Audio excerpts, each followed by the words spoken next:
Hey everybody, it's Wednesday here in the Total Sports Ozone. And the college football playoff penultimate rankings came out last night. Got a lot to discuss about that.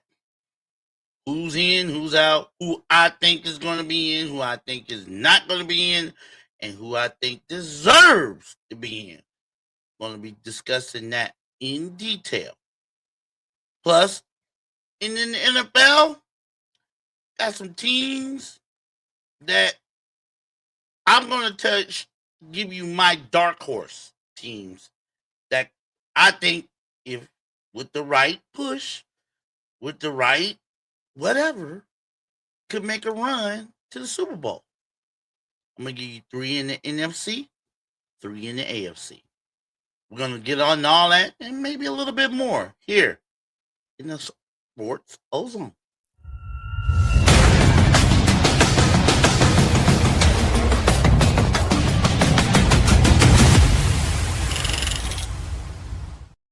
Bill with the Big Mouth coming at you on a Wednesday, December 3rd, 2025, here in the Total Sports Ozone. Don't forget to like and subscribe if you like what you're seeing. Always drop me a comment. I will always read them. And I'm also got clips on TikTok and Instagram for you. Total Sports Ozone at Total Sports Ozone. Now, let's get into what we need to get into. And that is the penultimate college football playoff rankings, which was released last night. And here they are. At number 25, we got James Madison, JMU. Number 24 has North Texas, the Mean Green. Iowa sneaks back into the rankings at 23. Georgia Tech is at 22 after taking a loss to Georgia in their rivalry game. Houston is up to 21. You got Tulane is holding steady right around the 20 mark at number 20. Michigan slipped 4 spots to number 19. You have Arizona at 18.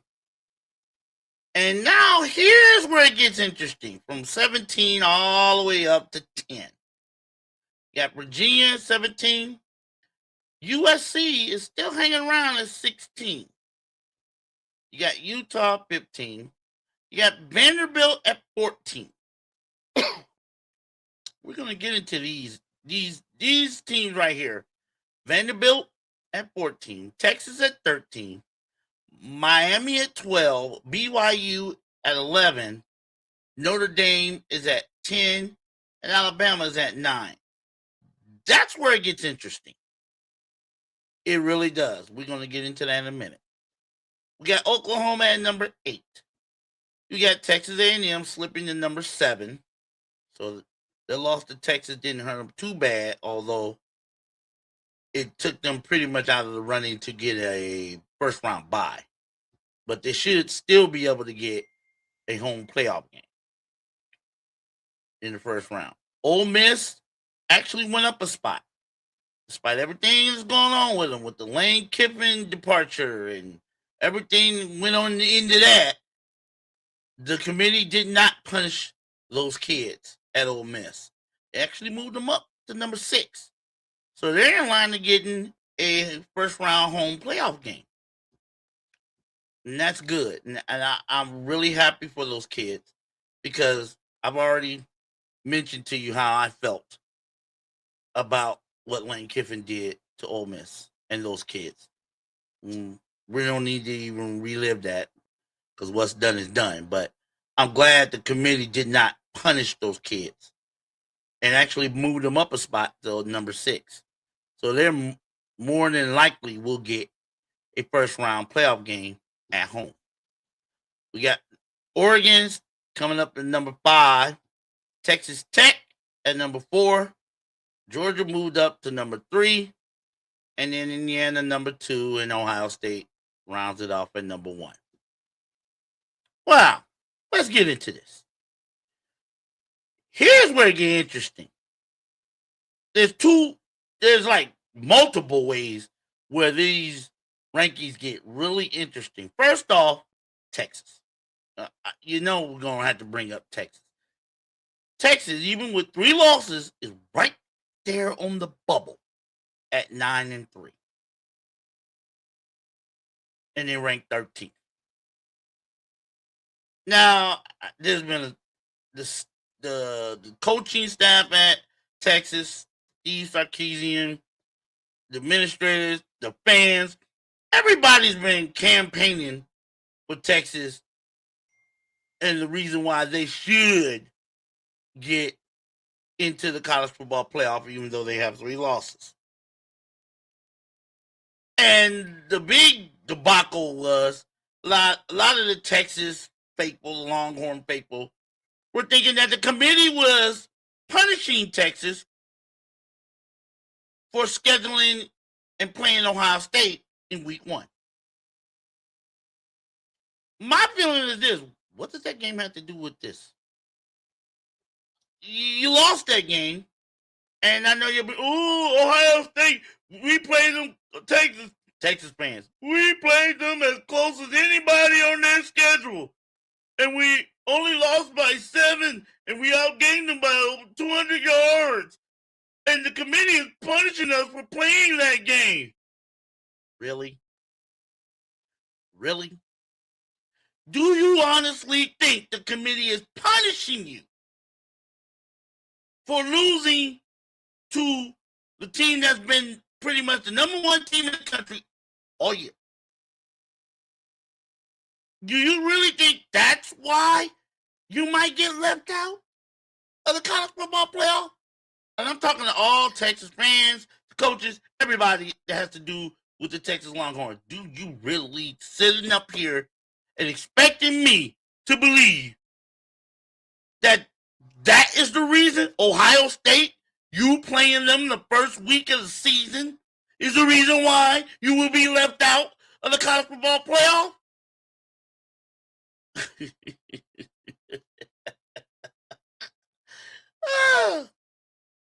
It's comical for any other Texas fans to believe that's why they're being left.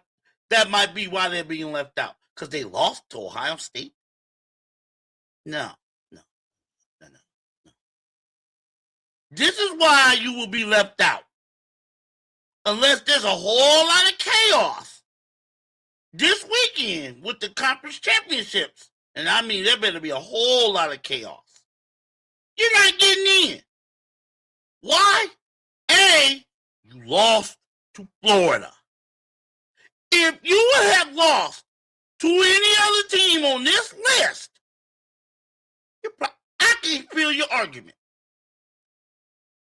If that third loss, you lost to Ohio State, and that's a quality loss. Number 1 team in the country. It's a quality loss. You got bombed by Georgia. I wouldn't consider that a quality loss because you got blown out by 27 points. I think it was 25 points. I wouldn't even consider that a quality loss because you got blown out. I know it was on the road. I know it was in Athens, Georgia. It was at night, la-da-dee, but still you got bombed. You wasn't even in that game. But even with that, them being number 3 in the rankings right now, I think the committee will let you slide on that one. But you lost to Florida. Florida! Is Florida anywhere on this list? Is they anywhere close to being in the top 25? I don't think so. They went 4-8. They're not even bowl eligible. That is why the committee will probably leave you out. First off, you got 3 losses. But even with the 3 losses, that one loss to Florida is why you ain't getting in. You lost to a bad team. Hell, South Florida beat them. Do you see them on this list? Tennessee beat them. Do you see them on this list? Tennessee blew them out in Gainesville. Do you see Tennessee on that list? Nope. You have no argument, Texas. You can argue till the cows come home and go back out again. When you lost to Florida, that pretty much did it. You could beat you. I know you beat Vanderbilt, which is probably why which is probably why the committee put you over them. If I was on the committee, I'm not putting you over Vanderbilt because you have 3 losses. I truly believe Vanderbilt should be going in over Texas, even though Texas beat them head to head. I get that. Vanderbilt only lost 2 games. Texas lost 3. And they're thinking that because they played that Ohio State game. You know what? You wouldn't even be having this argument if you'd have beaten Ohio State, would you? Whether these games were scheduled years in advance. So I don't want to hear that shit. These games that were scheduled years in advance. This year's schedule was made back in 2019. See what I'm saying? These schedules were made anywhere from 3 to 5 years in advance. And you wouldn't even have this argument. You wouldn't have no argument to make if you went to Columbus and beaten Ohio State. Y'all probably be up there in the top 5 right now with the 2 losses. With the 2 losses, you probably would be ranked anywhere from 3 to 8.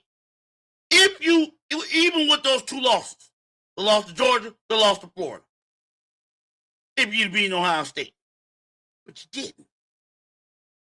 Don't give me that we played them close crap. Don't give me that we outgained them by 20 yards crap. You lost the game. So the Ohio State reasoning is moot. Because they're the number 1 team in the country. So that will be a quality loss. Considering y'all did play them closer than any other team Ohio State has played all year. I get that. But you lost to Florida. Florida ain't nowhere near on here. You lost two games to teams that are in the top 5. That's great. You beat Vanderbilt. Mm-hmm. You beat a couple others. Missouri. You beat Oklahoma. Red River Shootout. Yep. You beat them. You beat A&M. Yep.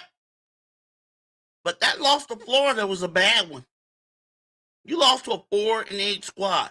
In my eyes, if you're supposed to be a championship caliber team, you're supposed to beat teams like Florida. In fact, you're supposed to stomp a mud hole in them and walk it dry. But you didn't. You lost. That's a bad loss. You lost you got 3 losses. One of those losses is to a team that isn't even bowl eligible. I can see if you lost to a team that was bowl eligible, you would have a little bit of a better argument. But you lost to a team that only won 4 games. And one of them was against your team. You have no argument. You're not getting in. You shouldn't get in. Why should you? Over Miami? Miami may not even get in. We'll get into that in a minute. Over Notre Dame? Hell, they may not even get in. We'll get into that in a minute. Hey, you think you should get in? With 3 losses, 1 to a very bad team. A very bad team. A team that's not even bowl eligible. I don't want to hear the arguments to the Texas fans. I don't want to hear it. You don't deserve to get in. Which is why you're right there on the bubble. You don't deserve to get in. In my eyes, I believe Vanderbilt deserves to get in. They lost 2 games. 2 teams that are on this list. Alabama. They lost to Alabama. They lost to Texas. That's the only losses. So Vanderbilt has a stronger argument to get in over Texas, over Miami, and even Notre Dame. Vanderbilt. Yes.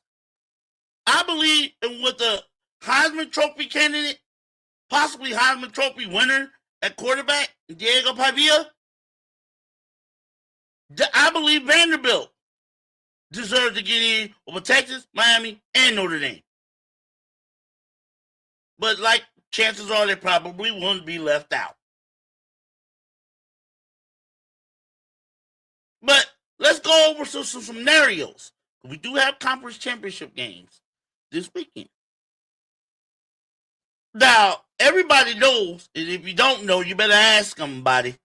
The conference that's in trouble of may not having even one team getting into the college football playoff is the ACC. They have the highest ranking ACC team is Miami, and they're not even playing for the ACC championship this weekend. They're sitting at home, and they're the highest ranking of the ACC teams. Next highest ranking team is Virginia. And then you have Georgia Tech, which Georgia Tech is pretty much shot themselves in the foot twice. And they know it. But the highest ranking team in the ACC on the college football playoff 25 is Miami. Now, Miami has a strong case to get in because they did beat Notre Dame. They did beat Notre Dame. And they did beat one other team on this list. But they lost to Louisville. They're not on this list. They lost to SMU. They're not on this list. They're not even going to the ACC championship game.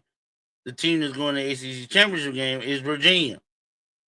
And if you're an ACC enthusiast, you better hope, you better pray that Virginia wins the ACC championship over Duke. Because could you imagine if Duke beats Virginia? Duke ain't going to no college football playoff. They ain't even on this list. They are not even on this list.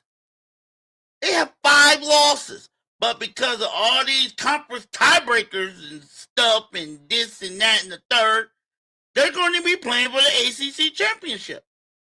And if they win, who gets in the ACC? Who gets in? Virginia won't get in. Virginia's only way of getting in is if they win the ACC. If they win the ACC championship. That's their only path to getting in. And if they don't get, and if Duke wins, where's Miami? Does Miami get in with 2 conference losses? Are the committee going to put Miami in as the highest ranking ACC team, even though they didn't win the ACC championship? Will they put Miami in? That's if Duke wins. If Duke wins, I believe 2 of these teams will not be going. Will not be in if Duke wins. Duke ain't going. Duke ain't no way Duke going to the playoff. Even if they win it, they're not going. Everybody knows that. So right now, ACC's only hope is Virginia. If Virginia wins the ACC championship, I can see either them or Miami getting in. I can see either them or Miami getting in. But if Duke wins, all bets are off. You may not see one. Because then you got to worry about Alabama, Notre Dame, BYU. What if BYU upsets Texas Tech? Tech is getting in. Tech is getting in. It's just a matter of them, will they have a first round bye or will they be hosting a playoff game? Tech is getting in. Whether they win or lose this Saturday, they're getting in.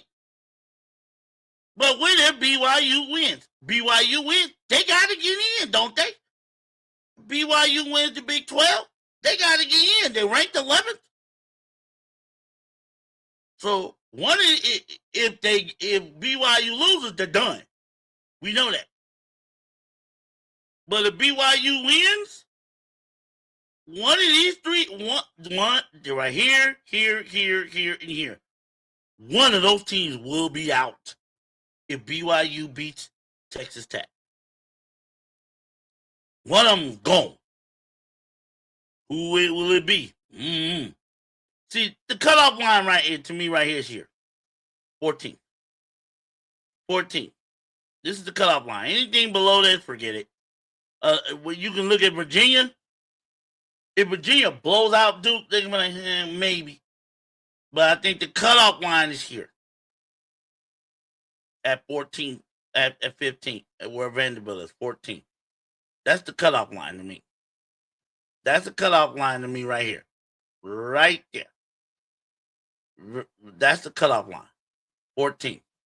Anything below that, you ain't got much chance. Of course, one of the Power 5 teams, or a group of 5, or whatever they call them, it's got to get in. It's either going to be James Madison or Tulane. North Texas might get in, but I don't think the committee will look at their team and say, "Oh, who did we place them against?" And they will give them a good game. I don't know. North Texas' defense is shaky at best. If North Texas were to beat Tulane for the American Championship, would you put North Texas in? I don't know. And if you do, against who in the first round? If it's against Texas, if it's against Oregon, if it's against Ole Miss, if it's against Oklahoma, North Texas is going to be a double-digit underdog, and you really don't want to see that in the first round of the college football playoff. You don't want to see a team that everybody thinks, man, they ain't got a shot playing against one of these blue bloods and getting the brakes beat off of them, and then everybody's like, they should have never been in. So the committee is going to have to make a choice between James Madison, Tulane, and North Texas. These two, North Texas, Tulane, play for American Championship. Tulane wins, they should get in. If North Texas wins, what do we do with James Madison if they win? So one of these group of 5 got to get in. That's the rule. Deems the rule. One of these group of 5 teams, as long as they're ranked in the college football playoff top 25, as long as they're ranked, they win their conference and whatever, one of them got to get in. My bet would be Tulane. Tulane would probably give whoever they place, whoever the committee puts them in the bracket with in that first round, I think they give them a fight. I don't think they'll win, but I think Tulane will give them a fight. But that's what I see first round.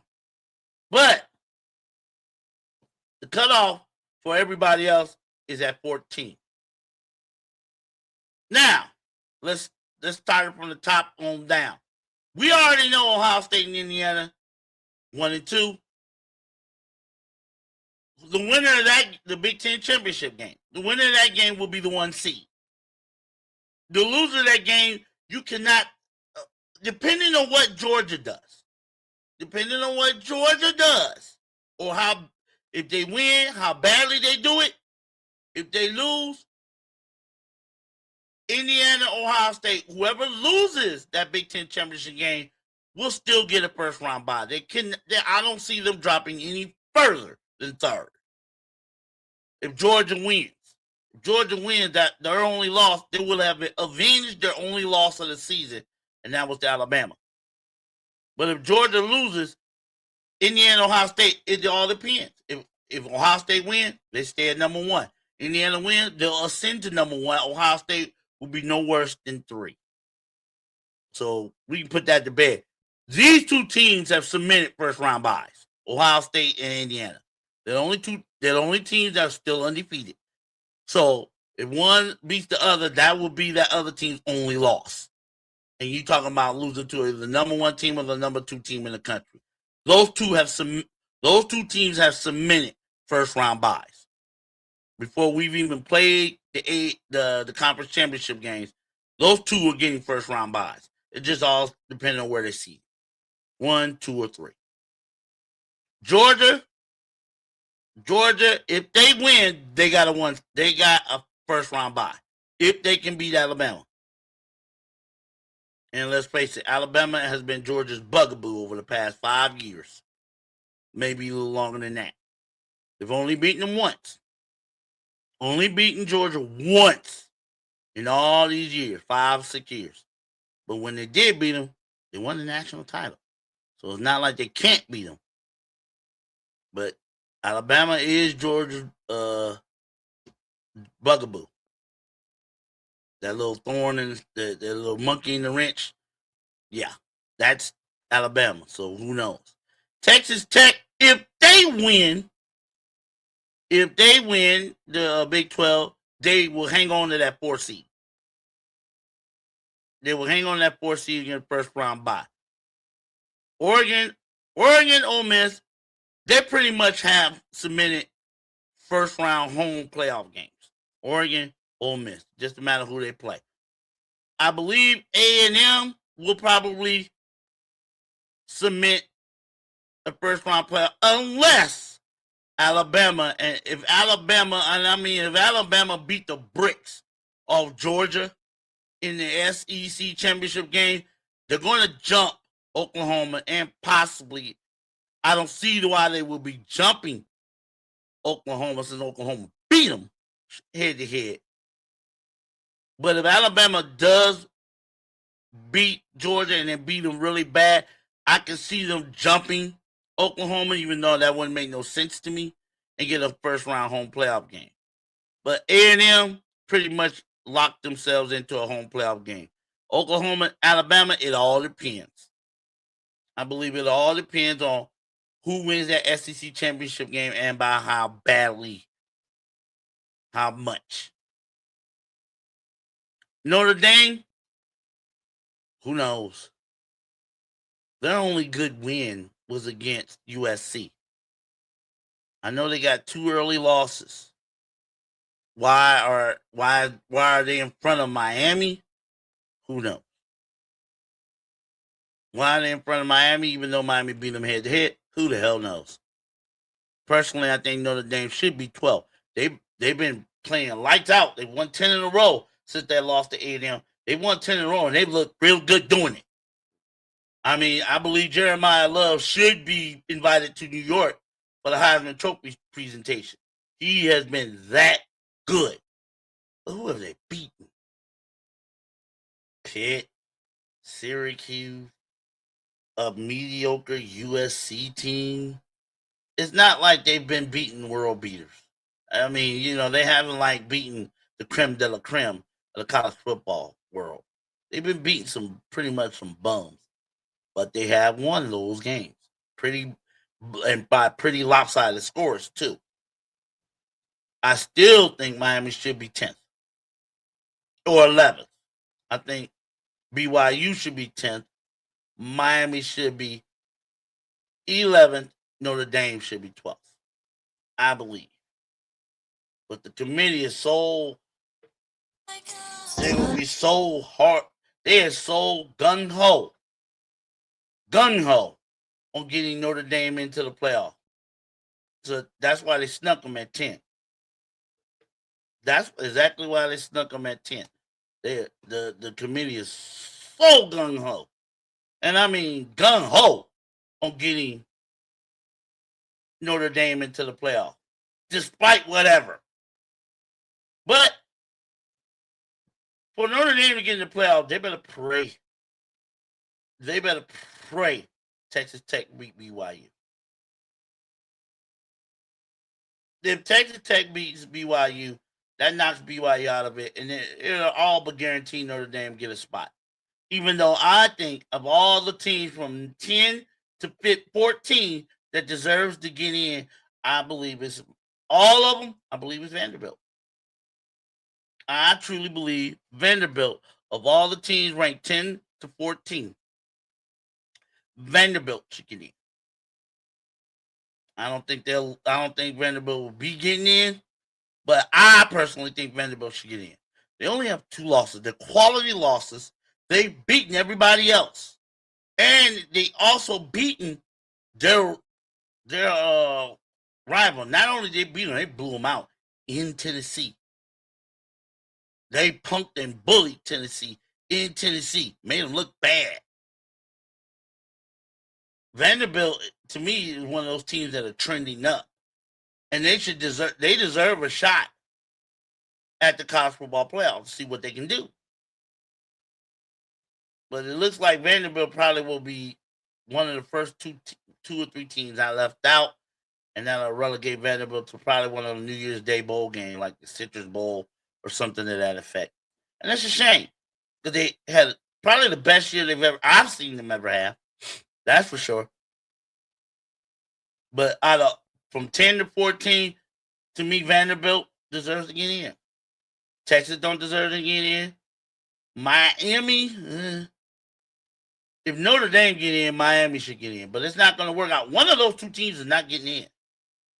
Miami, Notre Dame, one of those two not getting in. Face it, Miami fans, Notre Dame fans, right now, I know y'all doing this. Biting them fingernails. Crossing fingers. And Notre Dame, you're probably praying to the touchdown Jesus. And you should. Because how things shake out this weekend is going to determine whether you get it or not. I don't know. I have no idea. Now, Big O with the Big Mouse Total Sports goes on. Now, let's look at the bracket. We're gonna change it up. We're gonna show you. I'm gonna show you what the bracket will look like. Yep. Let me see if I can pull it up. Look at that picture. Oh, I'll show you what the bracket looks like right now.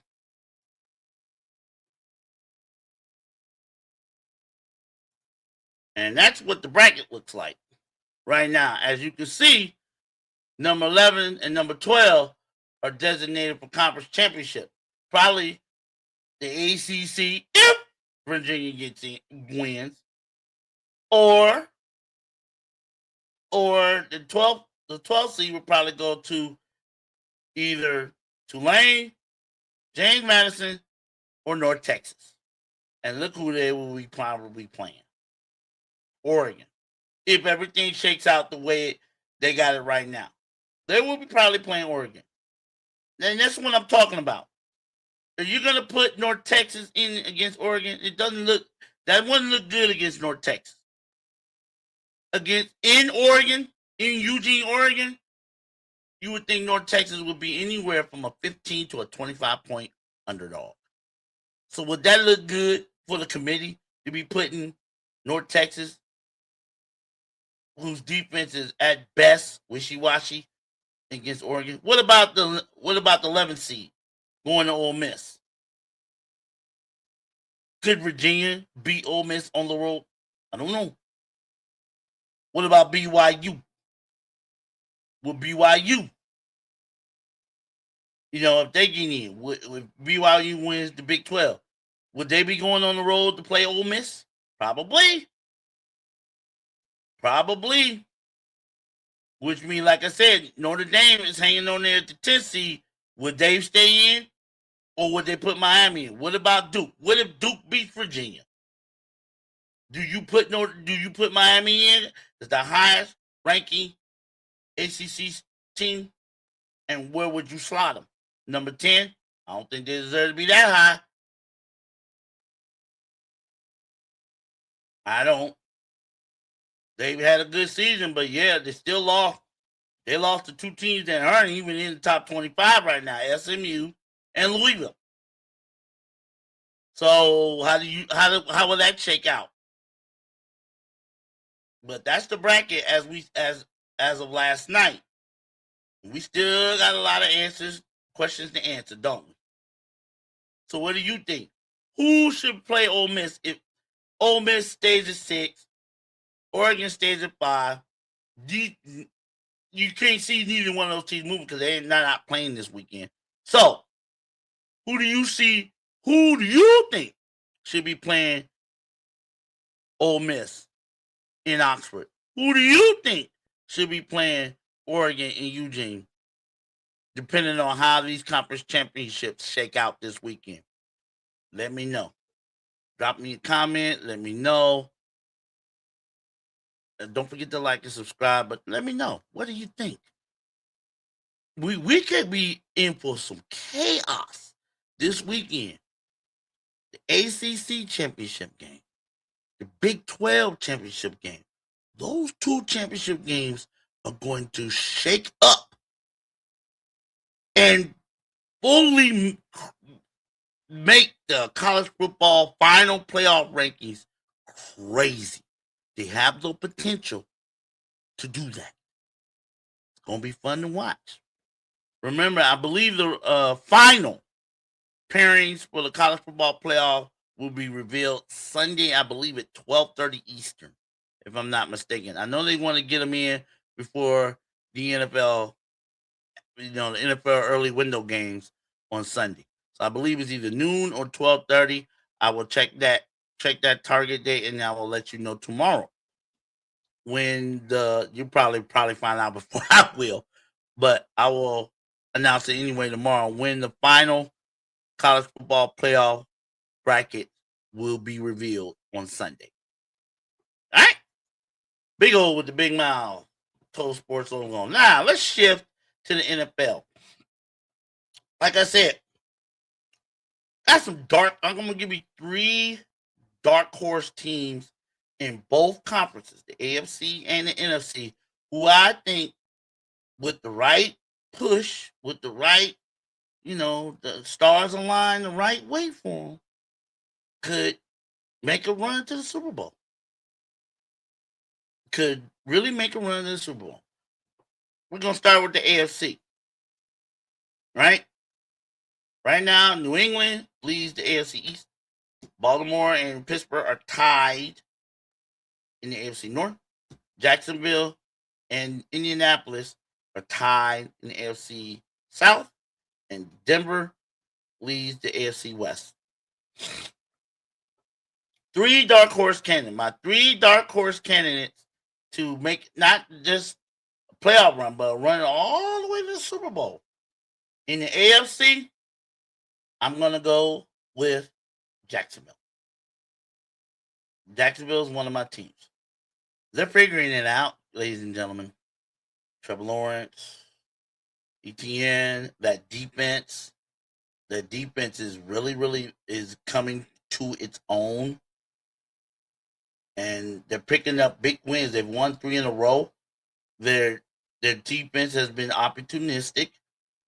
I like the way Trevor Lawrence is now just becoming a manager. It's not all on him to win the game. All he got to do is not lose the game.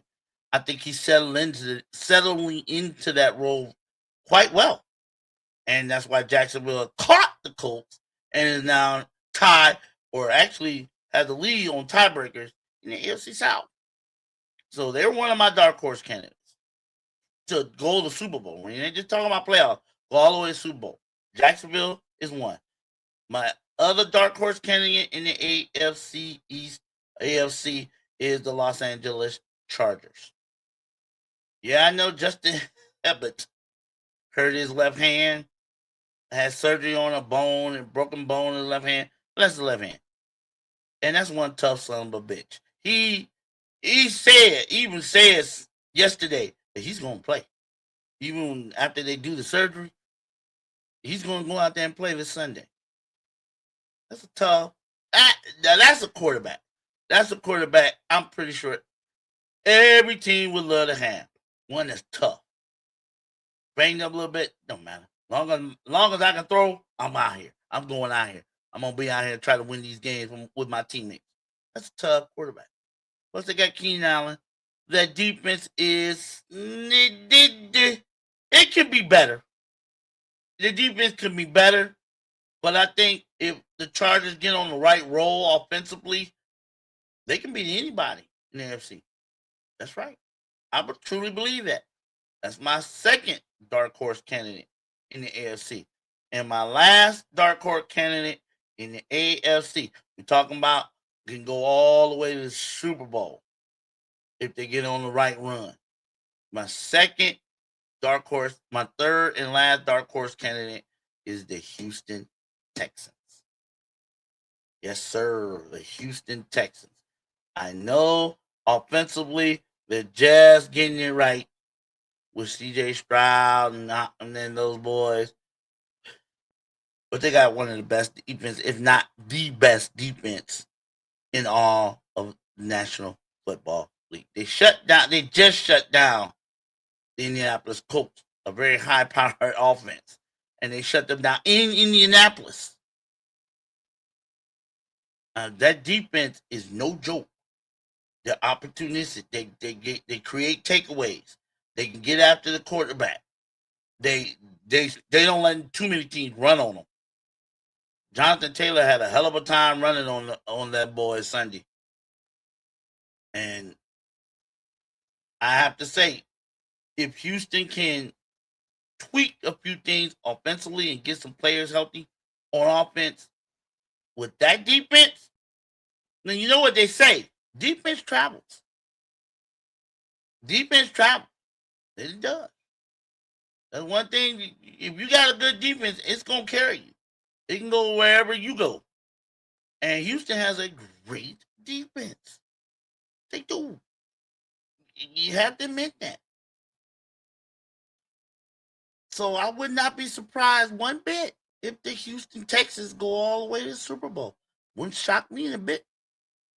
So, because you have to respect that defense. And the only thing they would need to do, the only thing that right now I think they need to do offensively, run the ball better. They need to run the ball better because we all know in the playoffs, we're playing playoffs in December and January. It's cold. You got to be able to run the ball. You got to be able to tote that rock in the playoffs. To keep the other team's offense off the field. Move the chains, keep the clock running, especially when you have the lead. So that's the only thing I see Houston needs to do is be able to run the ball better. Other with that defense, I wouldn't want to play them if they make the playoffs. I know I wouldn't, especially in January. Oh, in the cold. Not that defense. Mm-mm. So those are my three dark horses in the AFC. We got the Jacksonville Jaguars, the Los Angeles Chargers, and the Houston Texans. That's my AFC three dark horses. In the NFC, one of my dark horses, I'm going to just flat out say it, Dallas Cowboys. Right now, they've been playing better than, not too many teams have been playing better than them in the NFC over the past 3 weeks, over the past so many weeks. The defense has gone from hot garbage to just below average, I would say. And that's what they need. That's all they need, I think. As long as that offense stays healthy and keeps doing what it do, they can run the ball, and that CD, George Pickens, Ferguson, that offense is dynamic. It shows. They can put up points with anybody, against anybody's defense, if they stay healthy. And they've shown that. They've done it. And now that they made the changes on the defense, defense getting some players back. They got that Queen Williams from the trade deadline from the Jets. They're getting Logan Wilson back. They got him back. That defense, I'm not gonna say it's a world beater or elite, but I'll say, like I said, it's slightly below average. And that's a lot better than they were earlier this year when they were just flat out hot garbage. And I've been saying it, and I'll say it again. If their defense can be just where they're at right now, slightly below average, with that offense, I wouldn't want to play that team in the playoffs. Not that offense. Oh, no. And the defense, if the defense continues to improve, I definitely wouldn't want to play the Dallas Cowboys. They got too much firepower on offense. You can't double team Pickens and CeeDee Lamb at the same time. So what you gonna do? Who you gonna double team? And if you do tend to try to shadow those two, you forgot about that tight end over the middle. He ain't no slouch. So, like I said, Dak and the Cowboys offense can be a problem to any team in the NFC playoffs. So I got to put the Cowboys as one of my dark horses. I know their chances of making the playoff are really, really slim right now. But like I said, they play Detroit tomorrow night. And then they got the Vikings, the Chargers, the Giants, and the Commanders. All four of those games are winnable. So they can get by Detroit tomorrow. They can win the rest of they can win out. And I don't know if they will steal the division, but they can still a wild card spot. Because all the remaining games on their schedule, if they can get by Detroit, the remaining games are winnable. All of them. They're all winnable games. So I have to put the Cowboys as my dark horse in the NFC. That's one of them. My number 2 dark horse team in the NFC is the Carolina Panthers. Hey, they picked off the best team in the NFC in the Rams. They picked them off with defense, making timely with the pick six, and they are harassing. They harassed Stafford pretty much most of the game. And Bryce Young is coming into his own a little bit. I mean, he's slinging that ball downfield. I didn't know he had it in him, but he does. He's gotten better. He's improved. He's definitely improved over the last 2 years. And that's all I was saying about Bryce Young. All he needs is A, somebody throw the ball to, and B, calm down. He just needs to calm down. Let the game come to him. And he's been doing that lately. And they've been picking off teams. They beat the Packers in Green Bay. Just beat the Rams. This team could be a problem. They get into the playoffs. So they're my second dark horse team in the NFC. My third and final dark horse in the NFC will be, I'm going to go out there and limb and say it's going to be the San Francisco 49ers. Hey, somebody in the West got to win. But the 49ers ain't no joke, and they're starting to get healthy. I know they lost Fred Carter and a couple others on defense, but that defense, it's starting to round into shape. And with Kittle and McCaffrey and Brock Purdy, this team is no joke. They're 9-4. They're no joke. 9-4 puts them third in the NFC West, if you would believe. But they're my dark horse because I believe they've already got a win over the Rams. They already got a win over the Seattle Seahawks. So it's not like the rest of the teams in their division scare them. They've already beaten them. So it's not like it. They're 4-1 in the division. So it's not like they're scared of any of the teams in front of them in the NFC West. But with Purdy coming back and the offense and they're getting healthier on defense, you better watch out for the 49ers. They can be a very scary out in the NFC playoffs. They're not going to be that easy old cakewalk. I don't think any team other than the Cardinals in the NFC West is going to be a cakewalk. You have to play them in the playoffs. No. Seattle, please. The Rams, the 49ers. I believe the NFC West is easily the best division in football. The NFC West. Easily. The best division in football. We got 3 teams with 9 wins. You got 3 teams winning, but my dark horse will be the 49ers.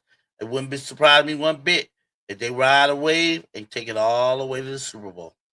So those are my 3 teams in the NFC that I believe have a really good chance if with the right, like I said, with the stars lining the right way.